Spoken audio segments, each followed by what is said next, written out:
বৃন্দ,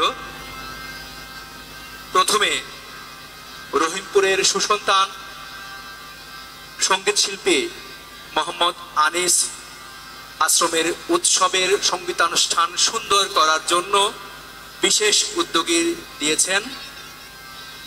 প্রথমে মোহাম্মদ আনিস তার সহশিল্পীগণ সহসঙ্গীত পরিবেশন করবেন। সঙ্গীতে যারা অংশগ্রহণ করেছেন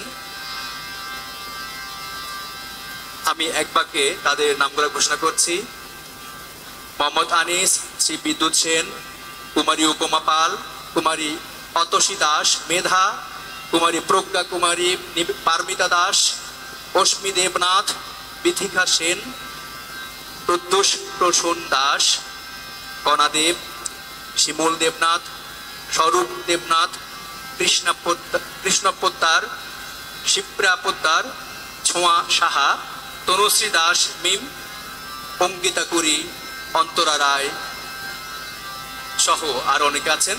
সুধীবৃন্দ, প্রথমে আমাদের জাগো জাগো এই দলীয় সঙ্গীত দিয়ে শুরু হবেন। এরপর পরে আমাদের আরো বিশিষ্ট কিছু সঙ্গীত শিল্পী মঞ্চে যুক্ত হবেন।